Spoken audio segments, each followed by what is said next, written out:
Bonjour à tous et bienvenue dans votre magazine d'actualité internationale ailleurs dans le monde. À 10 mois de l'élection présidentielle américaine, Donald Trump vient de prendre une grave décision aux répercussions imprévisibles. L'élimination du général iranien Qassem Soleimani dans une attaque de drone à Bagdad. Après 4 années à la tête de la première puissance mondiale, quel est le bilan de la politique extérieure et intérieure du président américain? Et quel sera l'aboutissement de la procédure de destitution de Donald Trump?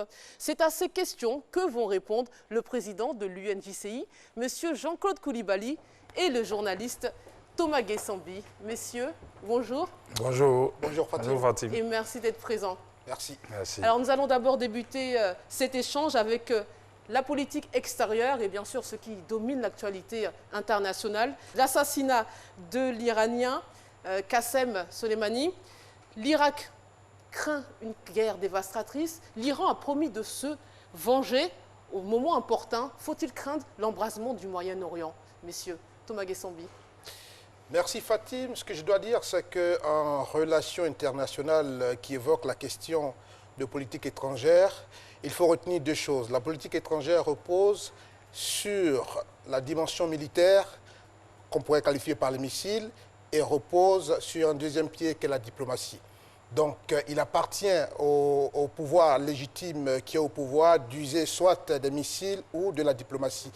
Dans ce cas de figure avec l'Iran, et tout ceci entre toujours bien en ligne de compte de la géopolitique et principalement de la géostratégie, la localisation des zones, la localisation des hommes, la stratégie à mettre en place pour atteindre un objectif. Donc pour les États-Unis, il y a 3 éléments qu'on reproche à l'Iran. On reproche à l'Iran à l'otage, du moins les événements de 1979 où 53 diplomates et quelques travailleurs américains avaient été pris en otage à Téhéran. Pour la grande puissance mondiale, c'est une humiliation qui est inacceptable. Deuxième élément que les États-Unis retiennent contre l'Iran, c'est la question du terrorisme. On pense que l'Iran est à merveille l'importateur du terrorisme dans le monde. Et troisième élément, l'Iran n'a jamais caché sa volonté de voir l'État hébreu être disloqué en lieu et place d'un État palestinien, mais multiethnique. Donc, dans cette dynamique, il faut œuvrer pour affaiblir l'Iran pour que, naturellement, ces 3 éléments reviennent en termes de fierté pour les États-Unis. Jean-Claude Coulibaly, sur la même lancée. Oui, moi je pense qu'il faut inscrire, en tout cas, je dirais, ce qui est arrivé il y a de cela quelques jours dans son contexte actuel. Voyez-vous qu'il y a eu l'attaque récemment de l'ambassade des États-Unis à Bagdad, qui a fait un mort. Je pense que, je dirais, l'assassinat ciblé du général Qassem rentre en fait dans un cadre de représailles. L'Amérique devait quelque part bander ses muscles parce que l'Amérique, c'est la première puissance mondiale, militairement parlant.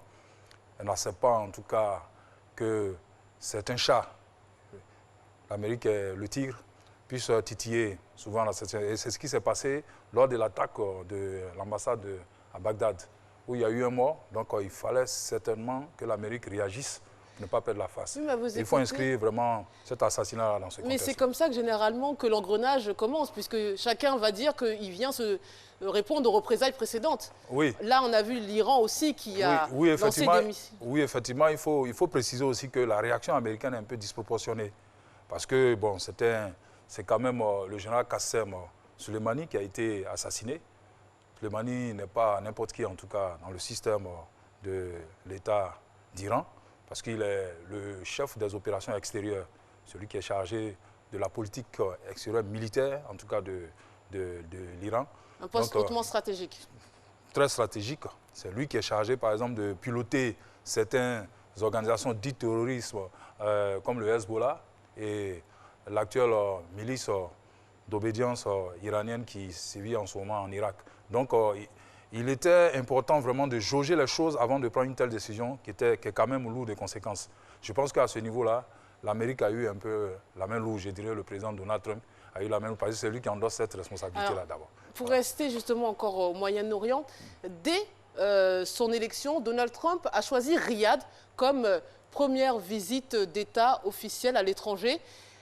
Juste après, il va remettre en place les sanctions des États-Unis contre l'Iran. On sait que l'Arabie saoudite et l'Iran se livrent une guerre d'influence sous fond politique, religieux, depuis des décennies. Qu'est-ce qui justifie ce parti pris de Donald Trump, finalement, pour l'Iran, pour l'Arabie saoudite, bien évidemment? Oui, c'est ce que j'évoquais tantôt. Sur la scène des relations internationales, il y a forcément ce que c'est que la géopolitique et la géostratégie. Donc je vous ferai de l'économie ici de définition des notions et des thèmes. Mais ce que je dois dire, c'est que dans les relations internationales, autant pour moi, il y a ce qu'on appelle les agendas cachés. On attend juste une opportunité. Je dois vous dire que depuis 2005, sous George Bush, il y avait toujours cette volonté d'attaquer l'Iran. Donc on réfléchissait, est-ce que ça allait être par une invasion, est-ce que ça allait être par la révolte du peuple. Mais ici, on profite d'une occasion de l'ambassade des États-Unis en Irak qui a été attaquée pour réagir. Mais ici, quand Donald Trump arrive naturellement au pouvoir, il a, lui, son plan. Comment faire pour affaiblir, comme je vous l'ai dit, les trois éléments qu'on reproche à l'Iran ne sont pas encore effacés dans l'esprit américain et encore moins dans l'esprit des dirigeants républicains que sont naturellement Bush comme Donald Trump. Donc, quand on arrive, quels sont les moyens qu'on pourrait utiliser pour affaiblir l'Iran? Donc, on sait que l'Iran est opposé à l'Arabie saoudite sur le plan religieux. Et les deux positions seront diamétralement opposées toujours. Ensuite, il y a la question du terrorisme, où on pense que c'est l'Iran qui soutient le Hezbollah. Oui, mais on le dit aussi du Qatar, de tous les pays du Moyen-Orient presque. Non, mais là, on parle de l'Arabie saoudite. Vous dites, il s'appuie sur l'Arabie saoudite et non pas sur l'Iran. Donc, c'est ce que je suis en train de dire. C'est vrai que sur la scène internationale, l'ennemi de mon ennemi n'est pas forcément mon ennemi, mais en passant par l'Arabie saoudite, les États-Unis pensent que ce serait un partenaire idéal dans cette région-là pour affaiblir un peu les velléités de l'Iran. Oui, il faut partir du fait d'abord que l'Arabie saoudite est un allié traditionnel des États-Unis. Malgré le 11 septembre. Oui, bien sûr. En dépit de tout ce qu'on peut comprendre au niveau du terrorisme, c'est le développement du 11 septembre que vous venez d'évoquer, et même les différents soupçons, en tout cas de financement du réseau terroriste tel que Al-Qaïda et même aujourd'hui l'État islamique. Il est clair que l'Arabie saoudite reste vraiment l'allié solide et traditionnel des États-Unis. L'Arabie saoudite n'existe véritablement que par le soutien des États-Unis. Ça, il faut le rappeler. Mais pour des raisons que vous pouvez aisément imaginer, à cause du pétrole, bien sûr, puisque c'est le premier pays producteur du pétrole, donc c'est un allié stratégique. Donc il est clair que chaque fois que les États-Unis vont intervenir, en tout cas dans cette région-là, il est clair que ce sera en s'appuyant sur l'Arabie saoudite. Au-delà vraiment des considérations, je dirais, ethniques et religieuses, parce que vous savez qu'il y a ce qu'on appelle un antagonisme entre l'Arabie saoudite, qui est le champion de ce qu'on appelle des sunnites, et l'Iran, qui est en tout cas championne dans vraiment la défense des causes des chiites. Mais ce qu'il faut retenir, c'est que ce sont les intérêts. Parce que n'oubliez pas que les relations internationales s'appuient sur toujours les jeux des intérêts. C'est ce que De Gaulle disait, les États n'ont pas d'amis, ils n'ont que des intérêts. On va parler d'une autre décision majeure du président Trump, la reconnaissance de Jérusalem comme capitale d'Israël. 3 ans après, quel est l'impact d'une telle décision qui avait fait couler beaucoup d'encre et aussi malheureusement du sang? Non, Donald Trump incarne vraiment une certaine Amérique. Donald Trump est un conservateur, un néoconservateur. Et sa politique, en tout cas, sa ligne sur cette philosophie politique, si je peux m'exprimer ainsi. Donald Trump ne fait que dérouler, en tout cas, le programme qu'il a présenté aux Américains et qu'ils ont élu sur la base de ce programme. Voyez-vous, Donald Trump, si vous voulez, ceux qui sont derrière Donald Trump, c'est au moins 80 millions d'Américains qui sont d'obédience évangélique, c'est-à-dire protestants évangéliques, ou bien protestants de tout genre. Le transfert de la capitale de Tel Aviv à Jérusalem rentre dans ce cadre-là, en fait. Donc Donald Trump ne fait que dérouler un logiciel qui a été déjà préparé, sur la base duquel il a été élu. Vous pensez que c'est pour faire plaisir à son électorat, pour le séduire? Oui, bien sûr. Mais sachant que cette décision avait déjà été en fait entériné avant même Obama, mais aucun président américain ne l'avait réalisé. Parce que justement... Parce que c'est un sujet sensible. Oui, sensible, mais parce que justement, lorsqu'il était candidat, il a promis cela. Il a promis que moi, si je suis élu, en tout cas, je ferai en sorte que Jérusalem soit effectivement, la capitale d'Israël soit effectivement transférée à Jérusalem. L'ambassade, en tout cas, je vais dire l'ambassade des États-Unis en Israël, soit transférée à Jérusalem. Donc, et c'est ce qu'il a fait en fait. C'est une promesse de campagne et rien d'autre qu'il a pu. Alors vous écoutez, Donald Trump dit fait ce qu'il a dit et aussi met fin finalement à des statu quo qui perdurent depuis longtemps sur certaines situations géopolitiques. Donc oui. C'est quelque chose de positif à vous écouter? Oui, si Jean-Claude le permet, ce qu'il faut reconnaître à Donald Trump, c'est aussi quand même son courage à traduire dans les faits les promesses. On sait tous ici que la nourriture des électeurs, la nourriture d'un peuple, ce sont les promesses. Et les promesses, tous ceux qui veulent un jour diriger les différents pays en font. Mais combien sont-ils réellement qui traduisent ces promesses en actes? Et comme vous le dites si bien, depuis 2008, la décision a été prise au temps de Clinton, Bill Clinton, pour le transfert de la capitale. Après Clinton, on a eu Bush. Après Bush, on a eu Obama. Personne de ces présidents-là n'a eu le courage de traduire dans les faits. Donc ici, Donald Trump montre réellement qu'il est différent des autres. Et que quand il promet, il le fait. Et puis sans doute, on ne peut pas aussi mener une politique sans appui comme il peut l'évoquer. Israël est un partenaire extrêmement important pour lui dans sa politique extérieure. Alors il faut rappeler qu'en fait, Donald Trump ne fait pas partie vraiment de l'établissement politique. Il a un autre profil. C'est un profil qui n'est pas le profil traditionnel que nous connaissons. C'est un homme d'affaires. C'est un homme d'affaires. Donc, un homme d'affaires, il sait prendre les décisions. C'est-à-dire, lui, si vous voulez, c'est l'efficacité. C'est ce qu'on appelle une obligation de résultat. C'est dans ce thème qu'il réfléchit. Et donc, sa démarche politique va dans ce sens. Voilà pourquoi on a l'impression que c'est quelqu'un qui est un va-t-en-guerre ou bien c'est quelqu'un véritablement qui ne mesure pas les conséquences avant de prendre ses décisions. Mais en réalité, c'est dans le moule dans lequel il est sorti qui l'emmène ainsi. On peut dire que c'était quelqu'un qui est courageux parce qu'il arrive plus ou moins à imposer, en tout cas, ses décisions, sa vision. Mais encore, il faut-il reconnaître que dans ce genre de contexte, lorsque dans un contexte de crise, comme on le constate dans ces derniers jours, c'est quand même assez difficile de tenir. Parler de courage, il n'a pas la langue de bois, mais des fois, il n'est pas très diplomate. On se souvient tous de ce qu'il a dit des pays africains, des pays de merde. En parlant de nous, hein, quelque part. C'est ce que je viens de dire. Il n'a pas le langage policé, il n'a pas le langage adapté des hommes politiques qui sont dans le sérail depuis longtemps. Barack Obama, c'est quelqu'un qui a fait ses armes en politique depuis qu'il est jeune. Avant lui, il y avait George Bush fils, c'est la même chose. Ainsi de suite, etc. Mais c'est un peu ça. Or, Donald Trump, il a été toujours homme d'affaires depuis qu'il est tout jeune.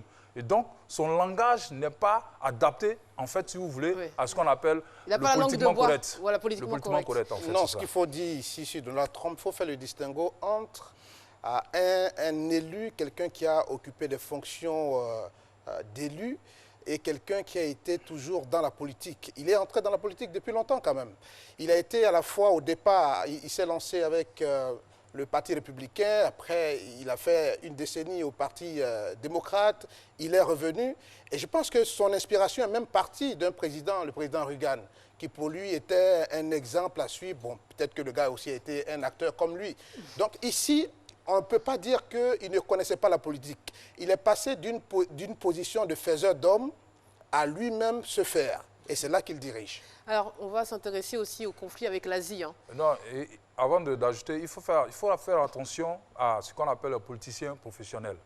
Donald Trump, c'est vrai qu'il a fait des immixtions dans le monde politique, mais ce n'est pas un politicien professionnel, comme on peut le dire, à l'image d'un Barack Obama, qui, véritablement, depuis Harvard, a appris véritablement à prendre la parole, a appris à mener les gens et a appris un jour, peut-être, pourquoi pas, comme il a fait, il a réalisé son rêve, à devenir un jour président des États-Unis.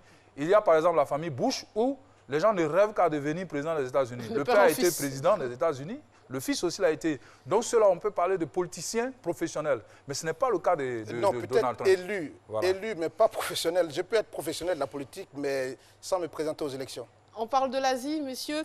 L'administration Trump cherche à accroître encore les sanctions contre Huawei. Les États-Unis d'Amérique et la Chine se livrent finalement une guerre pour la première place sur le plan économique. N'est-ce pas le véritable enjeu de cette guerre commerciale qu'on a pu suivre comme un feuilleton tout l'été dernier? Oui, bien sûr. Merci. Bon, vas-y. Oui, ce que je dois dire, c'est qu'aujourd'hui, les projecteurs de l'actualité sont braqués peut-être sur la politique de Donald Trump.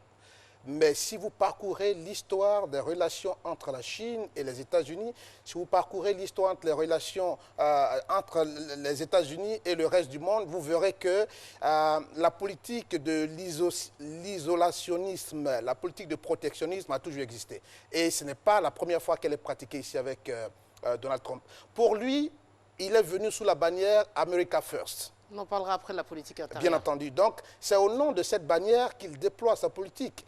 Et elle lui a produit des résultats avec de grosses firmes qui sont revenues aux États-Unis. Et naturellement, comment faire pour contrer? Bien entendu que la Chine, dans son expansion, peut effrayer. Personne ne veut quitter sa position de première puissance économique, militaire mondiale au profit... ce n'est pas vraiment dans une assemblée d'enfants de cœur. Oui, non, c'est-à-dire qu'en fait, c'est deux géants qui se battent, comme vous l'avez si bien dit, en tout cas sur le terrain commercial. Voyez-vous, le combat a commencé, ce n'est pas aujourd'hui, cela fait 5 ans.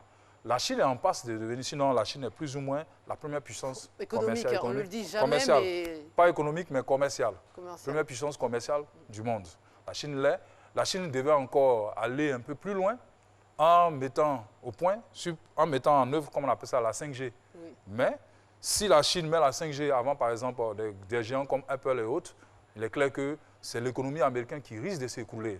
Donc il fallait vraiment trouver le mécanisme pour empêcher, en tout cas, qu'il y ait un séisme économique au niveau des États-Unis d'Amérique. Et je pense que c'est ce que le président Donald Trump est en train de faire, lui qui a dit que l'Amérique doit redevenir grande. On revient sur la politique intérieure. Thomas, on parlait tout à l'heure de fameux slogan du candidat Trump, puis président Trump, America First. Quel est le bilan économique et social de Donald Trump? Un bilan mitigé, sans que je ne sois équilibriste, même si je suis toujours et je reste impressionné par la personnalité spirituelle particulière du président américain. Je dois dire que le débat, c'est de dire que Barack Obama avait déjà préparé un terreau fertile sur lequel vient bénéficier le président américain, mais au constat des salaires qui étaient stagnés au moins pendant une décennie, ont pu regrimper. Au constat, la croissance économique est soutenue, elle est entre 3 et 5%. Le produit intérieur brut est passé à 9%. Donc, il y a des acquis en matière économique. En matière sociale, bien entendu, il a commencé dans le feu de l'action où les contestations de son élection au premier jour et aujourd'hui encore on parle de destitution. Donc l'Amérique, en termes de politique intérieure, reste un peu divisée. Jean-Claude parlait tout à l'heure des conservateurs qui, eux, croient dur comme du fer que c'est un président qui est en train d'abattre un travail remarquable et qu'il faudrait autant pour moi peut-être reconduire. Sur le bilan économique et social. Non, le bilan peut-être pour nous autres qui regardons l'Amérique de l'extérieur peut paraître mitigé. Mais en tout cas, les clignotants, les signaux sont vraiment ouverts, en tout cas aux États-Unis, surtout économiquement parlant.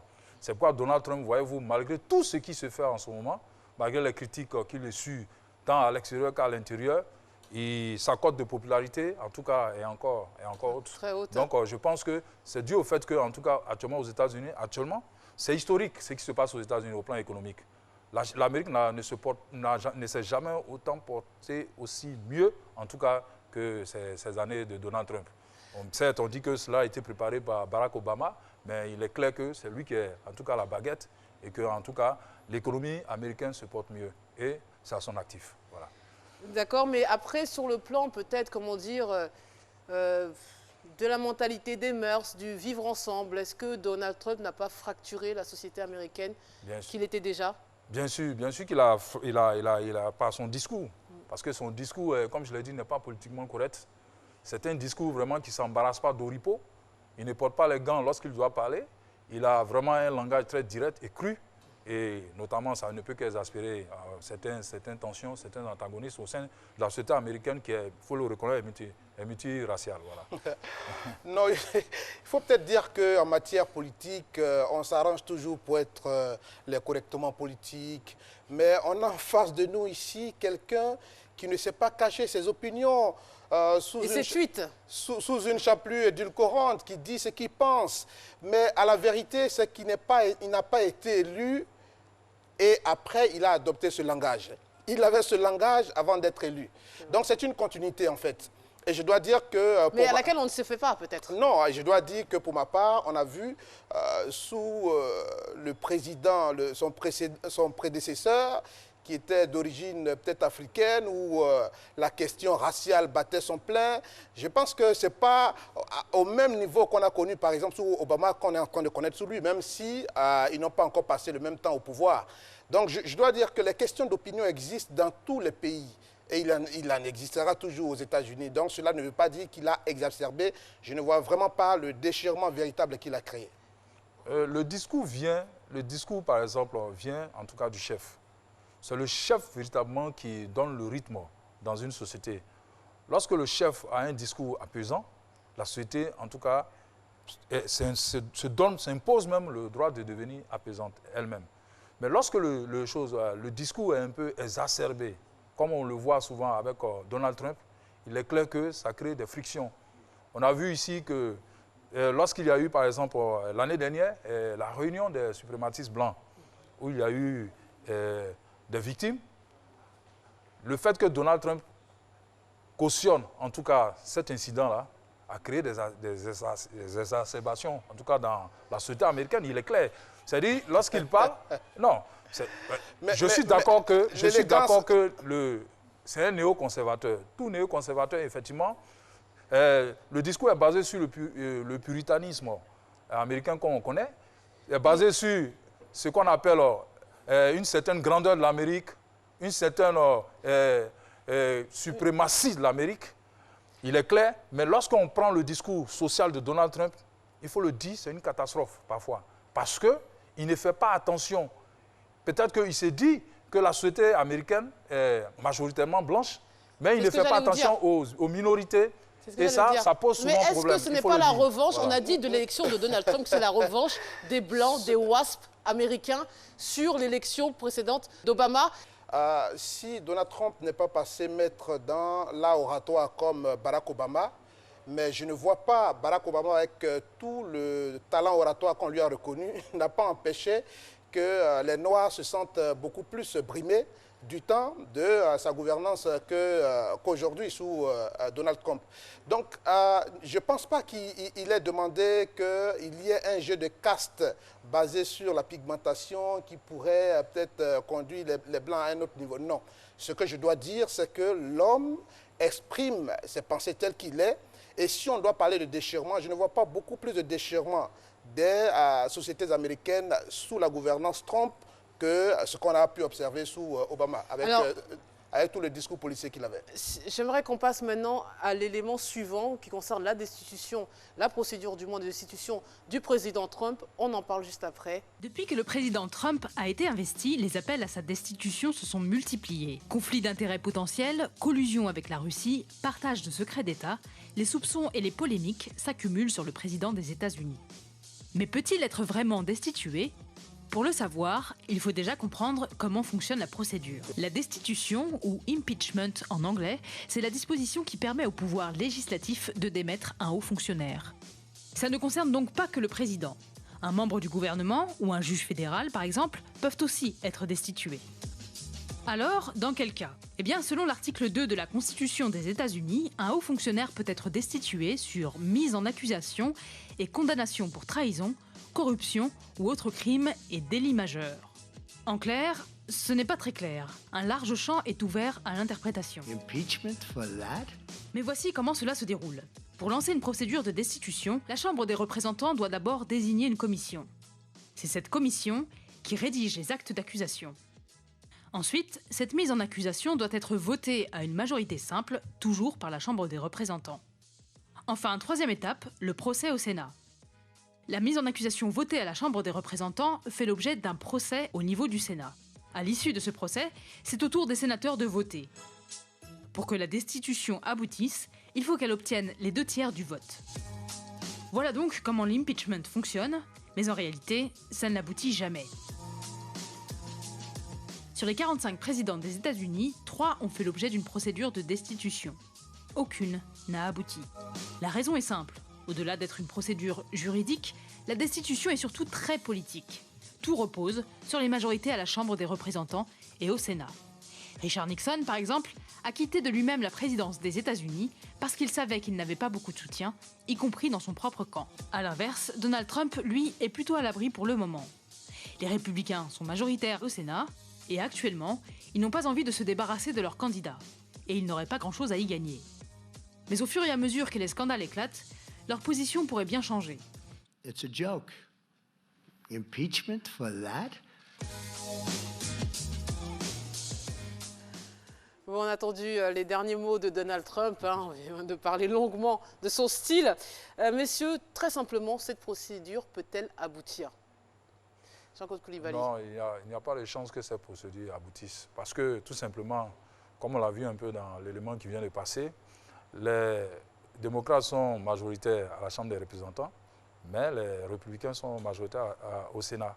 Donc il est clair que au niveau de la Chambre des représentants, la procédure a été déjà engagée et maintenant cela a été transmis au Sénat. Il appartient maintenant au Sénat de décider s'il faut destituer Donald Trump et je ne pense pas que cela puisse se faire. Moi, je reste un peu mesuré. On a dit ici que Donald Trump ne pouvait jamais gagner les élections devant Clinton. Il les a remportés. Et je dois dire que la velléité qui a commencé avec les honneurs du rejet de son élection depuis les premières heures de la déclaration de sa victoire dans les rues, jusqu'à ce qu'on en arrive à la Chambre des représentants pour qu'en janvier prochain on parle du rencontre du Sénat. Je ne sais quoi dire, mais je sais que l'homme reste l'homme et que naturellement les opinions dans la société américaine peuvent être défavorables, mais en matière de politique, il y a quand même des données qui sont très importantes qui font qu'on peut dire que ce n'est pas sûr qu'une telle procédure aboutisse. Alors messieurs, dernière question. La Constitution américaine permet au président en exercice de se présenter, ou du moins de prétendre à un second mandat. Donald Trump peut-il être réélu en 2020? Jean-Claude Coulibaly? Oui, pour moi, Donald Trump sera réélu. Je donne deux grandes raisons.